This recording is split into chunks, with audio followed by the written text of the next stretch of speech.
નમસ્કાર, નવનિર્માણ ન્યૂઝમાં આપનું સ્વાગત છે। નવનિર્માણ ન્યૂઝ એટલે આજની પેઢીનો અવાજ।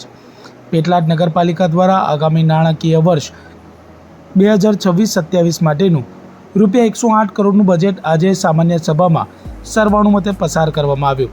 પાલિકાના વર્તમાન બોર્ડનું આ અંતિમ બજેટ હોવા છતાં શાસક પક્ષ અને વિપક્ષ વચ્ચેના હકારાત્મક અભિગમના કારણે માત્ર 5 જ મિનિટમાં ₹89.69 લાખની પુરાંતવાળું આ અંદાજપત્ર મંજૂર કરી દેવામાં આવ્યું હતું।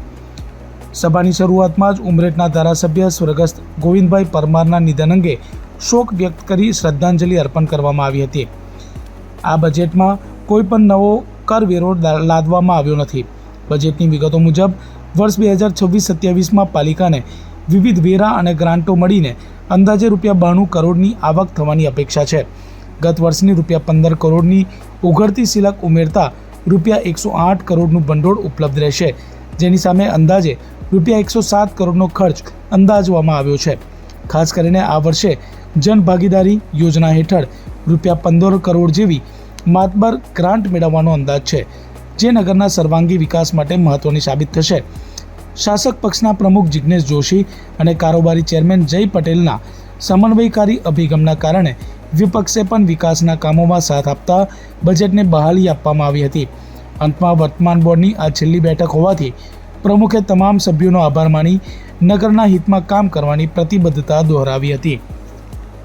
જિગ્નેશ કુમાર અધિકૃત પ્રસાદ, મારી ફરજ પેટલાદ નગરપાલિકા પ્રમુખ। આજરોજ સંપૂર્ણ પુરાંતવાળું 108 કરોડ રૂપિયાની મબલખ રકમનું બજેટ સર્વાનુમતે પેટલાદ નગરપાલિકાની સામાન્ય સભામાં પાસ કરવામાં આવ્યું છે।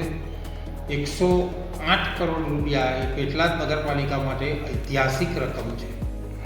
ગત વર્ષે પણ અમારા ધારાસભ્યશ્રી અને હાલના રાજ્ય કક્ષાના મંત્રી શ્રી કમલેશભાઈ પટેલ સાહેબના અથાગ પ્રયત્નો તેમજ નગરપાલિકા દ્વારા રાજ્ય સરકારની અંદર રજૂઆત કરી અને વધારાની ગ્રાન્ટોમાંથી પેટલાદ શહેરની અંદર વિશેષ કામો કરવામાં આવ્યા છે। આવનારા વર્ષમાં પણ પેટલાદ નગરપાલિકા ગુજરાત રાજ્યના મુખ્યમંત્રી શ્રી ભૂપેન્દ્રભાઈ પટેલના માધ્યમથી ગુજરાતની નગરપાલિકાઓને જે 20%નો વધારો આપ્યો છે એ વધારાને ધ્યાનમાં રાખતા તેમજ રાજ્યના મંત્રી કમલેશભાઈ પટેલ સાહેબના અથાગ પ્રયત્નો અને નગરપાલિકાની વારંવાર રજૂઆતો દ્વારા 108 કરોડ રૂપિયાની પુરાંતવાળા બજેટને પહોંચી શકીએ એવી સક્ષમતાને ધ્યાને રાખી અને આ બજેટ સર્વાનુમતે પેટલાદ નગરપાલિકાએ આજે મંજૂર કરેલ છે। તારીખ 12/3/2026ના રોજ પેટલાદ નગરપાલિકા પેટલાદના સામાન્ય બજેટ એટલે કે અંદાજપત્ર અનુલક્ષી સામાન્ય સભા બોલાવવામાં આવી હતી। આપ મીડિયા અને પત્રકારશ્રીઓના માધ્યમથી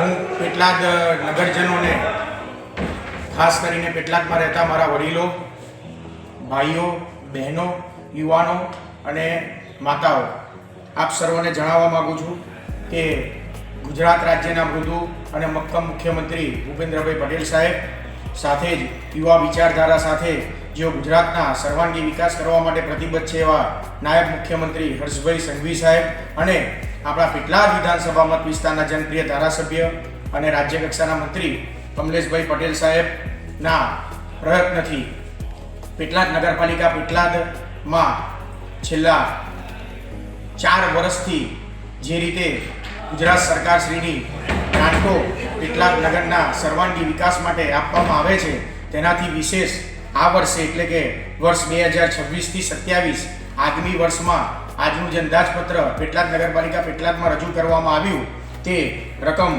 આપ સૌ માટે અને અમારા માટે ગર્વની વાત છે કે 108 કરોડથી વધુ રકમનું પેટલાદની જનતાના વિકાસ માટેનું જે બજેટ રજૂ કરવામાં આવ્યું છે આ બજેટ કોઈ આંકડાકીય માયાજાન નથી, પરંતુ સાચા અર્થમાં આવનારા વર્ષમાં આ બજેટનું પેટલાદની જનતાના વિકાસ માટે ઇમ્પ્લિમેન્ટ થવાનું છે।